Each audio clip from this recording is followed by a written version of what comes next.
क्या हो अगर मैं आपसे कहूँ कि इस वक्त मैं जहाँ पर खड़ा हुआ हूँ, मेरे पीछे जो आप झोपड़ी देख रहे हैं, इस झोपड़ी में बैठ कर के एक शख्स इस देश के खिलाफ काम कर रहा था।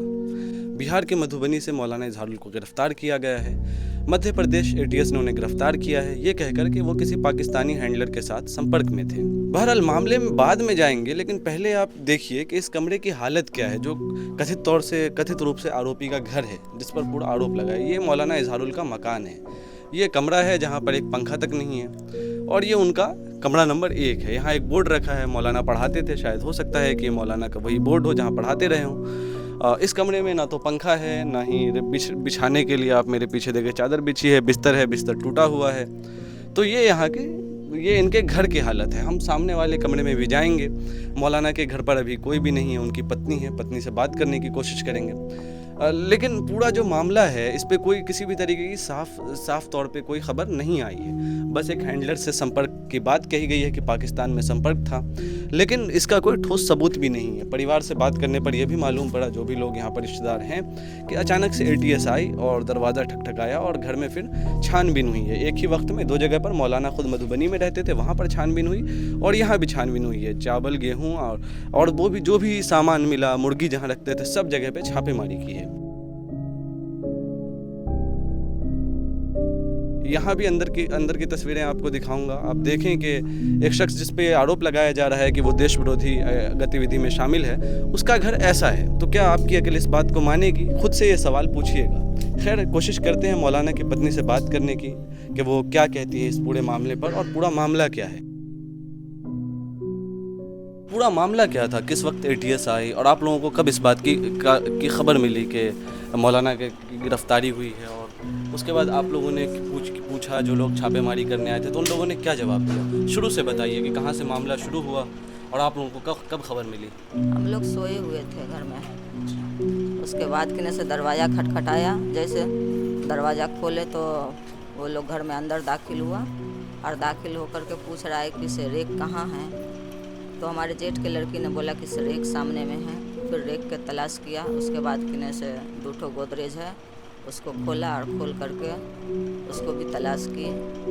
तलाश के सिलसिला के वक्त हम लोग बोले कि से क्या बात है सर, हम लोग लेडीज़ है घर में, क्यों घर में घुस रहे हैं? तो कहा कि से लेडीज़ है नहीं यहाँ पे। उसके बाद 2-3 बार पूछे, वो लोग नहीं बताया। तो हम बाहर निकल गए। फिर दूसरा कमरा था, वो उसको खोल करके चावल का ड्राम रखा हुआ है, उसमें हाथ दे करके तलाशी की। उसके बाद किने से गेहूँ का एक ड्राम है, उसको भी खोला, उसको भी तलाशी की। उसके बाद मुर्गी ढका हुआ था 2 ठो, उसको भी खोला और खोल करके किने से चेक किया वो लोग। उसके बाद हमने बाहर निकल गए। बाहर निकल करके फिर पूछे हमने कि क्या बात है सर, हम लोग को नहीं मालूम होना चाहिए, बताइए हम लोग को। तो कहा कि इसे बाद में मालूम हो जाएगा। तो यहाँ कुछ उन लोगों को हाथ लगी, जो जांच के लिए टीम आई थी, उनको कुछ मिला, वो कुछ लेकर गए आपके यहाँ से? हाँ, रेक के ऊपर कुछ कागज़ था, वो लेकर के गया। आपको खबर है कि वो कागज़ किस चीज़ का था? नहीं, मुझे नहीं मालूम कि किस चीज़ का कागज़ है वो। अच्छा, मौलाना इजहार साहब यहीं रहते थे या फिर कहीं और पढ़ाते थे? और कितने बच्चों को पढ़ाते होंगे? कुछ ऑनलाइन पढ़ाते थे, कुछ ऐसे खबर हो आपके पास? सिर्फ मदरसे में 10 से 15 बच्चा था, उसको पढ़ाते थे। 10 से 15 बच्चे? ऑनलाइन की कुछ सूचना आपके नहीं, पास है? ऑनलाइन कभी नहीं पढ़ाया। ऑनलाइन कभी नहीं पढ़ाया उन्होंने। तो क्या लगता है कि मामला फर्जी है या झूठा फंसाया जा रहा है आपके पति को? हमारे शौहर को झूठा फंसाया जा रहा है। झूठा फंसाया जा रहा है। तो अगर मौलाना का संपर्क बाहर होता, तो क्या ऐसा ही घर होता उनका, जहाँ पंखा नहीं है, नीचे बिछा करके लोग आज भी सो रहे हैं इस अमृतकाल के दौर में? कभी अगर मौलाना की तनख्वाह कितनी रही होगी? अगर कुछ ऐसा मोटा मोटी कितना कमा लेते रहे होंगे? कुछ महीना में बहुत कमाते थे, तो 8 से 10 हज़ार। 8 से 10 हज़ार। और ये उनके मकान की हालत है। ये इनका घर है। ये एक पंखा है इस चिलचिलाती गर्मी में, और ये एक और कमरा है ऐसे ही छोटा सा। यहीं पर इनका किचन रखा है, किचन का सामान है सारा। और जो दूसरा कमरा कथित रूप से बताया जा रहा है, जहाँ छापेमारी हुई है, वो ये कमरा है। इसलिए आपको डिटेल में दिखा रहा हूँ ताकि आपको मालूम चल सके कि जिन लोगों पर जिस तरीके से कार्यवाही प्रक्रिया पूरी है, जिन लोगों के साथ जो इसमें पीड़ित हो रहे हैं, या जो शख्स अभी फ़िलहाल इस केस में पीड़ित है, उसका मकान ये है। आप बहुत खुश हो सकते हैं, आपके अंदर राष्ट्रवादी भावना पनप सकती है, लेकिन जो जिन पे बीतती है वही जानते हैं। एक शख्स जिसका 8 से 10,000 रुपये तनख्वाह हो, सैलरी हो, इस दौर में जहाँ लोग 5वीं सबसे बड़ी अर्थव्यवस्था, तीसरी सबसे बड़ी अर्थव्यवस्था बनने की होड़ में लगे हुए हों, वहाँ पे एक मौलाना 8-10 हज़ार रुपये कमा रहा है और उसके फिर विदेश से लिंक्स बताए जाते हैं और फिर उसे गिरफ्तार कर लिया जाता है।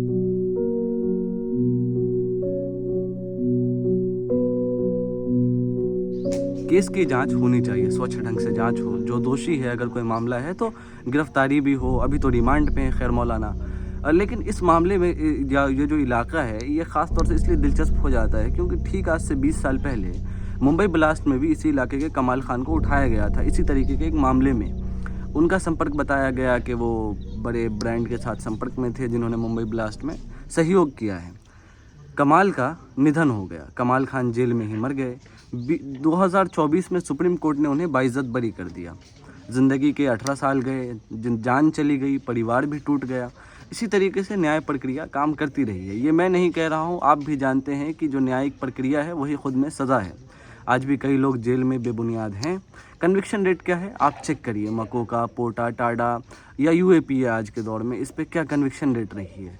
ये सिर्फ़ और सिर्फ हैरेसमेंट का टूल नहीं बनकर रह गया है। अगर आप मेरी बात से सहमत नहीं हैं तो आप फिर से पीछे जाइए और मामलों को उठाइए, टटोल कर देखिए। एक घर टूट जाता है, उनके बच्चों का अब क्या होगा, सवाल आपसे है। खैर जांच एजेंसी जांच कर रही हैं, उम्मीद है कि न्याय सर्व होगा। आप देख रहे थे रियाज की रिपोर्ट। धन्यवाद।